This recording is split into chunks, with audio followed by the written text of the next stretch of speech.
tué ici à Baskoti en plein jour. Ils ont tué Béché Moussa en plein jour. Ils ont tué Gani Nossobeti en plein jour. Ils ont tué Mohamed Erdimi en plein jour. Ils ont tué Mohamed Haroun Gaou en plein jour. Ils ont tué Maître Beidi en plein jour. Ils ont tué Ebni Maman Saleh en plein jour. Nous n'avons pas peur.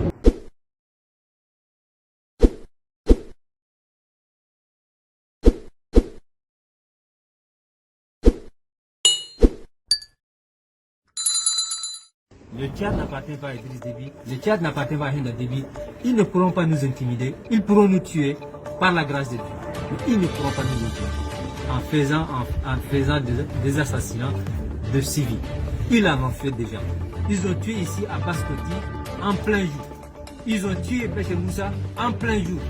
Ils ont tué Gani Nossobeti en plein jour. Ils ont tué Mohamed Erdimi en plein jour. Ils ont tué Mohamed Haroun Gaou en plein jour. Ils ont tué Maître Beidi en plein jour. Ils ont tué Ebni Maman Saleh en plein jour. Nous n'avons pas peur. Le Tchad doit changer et nous allons aux élections avec la ferme conviction de changer la donne.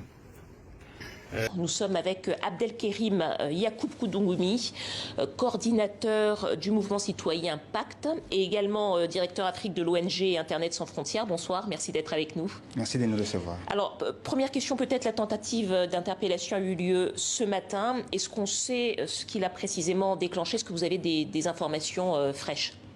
Ce matin, les Tchadiens se sont réveillés avec cette phrase terrible. Ils viennent de tuer ma mère. La mère, cette mère qui vient d'être abattue froidement par non pas seulement les policiers, mais par les gardes présidentiels lourdement armés avec des chars, c'est la mère de l'opposant politique, candidat déclaré à la présidentielle de la coalition des 13 partis politiques, Yaya Dilo Djerou Bechi. Et que s'est-il passé? Est-ce qu'on sait ce qui s'est passé, ce qui a déclenché cette volonté d'interpellation? Cette volonté d'interpellation, c'est une façon d'intimidation du régime face à un homme qui a décidé de prendre sa responsabilité afin de pouvoir contribuer à l'alternance que le peuple tchadien attend depuis très longtemps. Actuellement, qu'est-ce qui s'est passé? C'est une affaire qui remonte finalement à bien plus longtemps, je crois. En effet, quand on regarde le parcours de cet homme, c'est un parcours long, c'est un parcours qui a été toujours dans la dénonciation de l'injustice, il a pris les armes même pour cela. Il est revenu au Tchad, il a accepté de retravailler. Mais ses retours au Tchad n'a pas empêché qu'il puisse garder ses verbes, cette dénonciation, il a continué à le faire. C'est ainsi qu'en avril 2020, en pleine période de Covid, il était le représentant résident de la CEMAC au Tchad.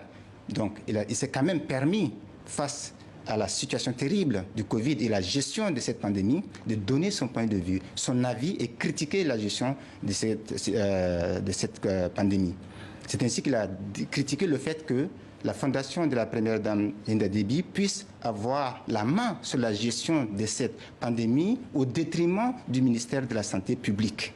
Comment se fait-il qu'une ONG privée puisse avoir la primauté de gérer? Donc, ça lui a valu d'être révoqué de son poste et en plus d'être poursuivi en justice pour diffamation et avoir la pression jusqu'à même une menace. Alors ça s'est passé au mois de mai. Comment est-ce qu'on arrive à une tentative d'interpellation aujourd'hui?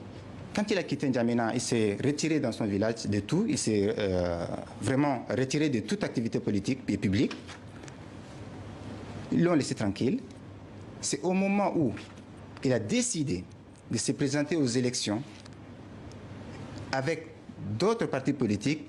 C'est au lendemain de ce dépôt de ce dossier et de sa déclaration que les policiers se sont présentés chez lui sans mandat d'arrêt et pouvoir l'arrêter. Il a alerté tout le monde, il a refusé de le suivre. Le lendemain, ces mêmes policiers sont venus avec la garde présidentielle et ont attaqué sa maison. Ils ont tué sa mère, ils ont tué son fils et ils ont blessé beaucoup de membres de sa famille. Alors, vous êtes également le directeur Afrique de l'ONG Internet sans frontières. Vous dénoncez régulièrement l'instrumentalisation de l'accès à Internet à des fins politiques au Tchad, mais dans plusieurs pays d'Afrique également.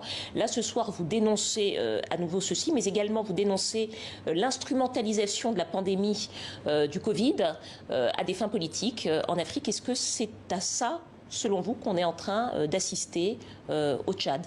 En effet, c'est la suite logique. Vous voyez, au moment où il est en train de se faire attaquer, où sa famille est en train de se faire massacrer, Yaya Derou était en contact en direct. Je l'ai eu à 5h30 au téléphone et nous informait de ce qui s'est passé. Mais quand le régime a vu que Yaya Dilo nous informait de ce qui s'est, nous témoignait de ce qu'il subissait, le régime a décidé de couper Internet, de couper la téléphonie et non seulement d'isoler, mais carrément cacher de ce qui se passe en ce moment au Tchad. Cette méthode est la méthode de ces régimes qui utilisent à chaque fois que ces régimes répriment, ces régimes essaient de cacher des faits dont la communauté internationale condamne, utilisent ces méthodes pour cacher ces méfaits. Donc c'est exactement la même chose. Pour faire taire l'opposition, pour taire la société civile, le régime utilise les mesures sanitaires anti-Covid pour interdire les manifestations, interdire les rassemblements et empêcher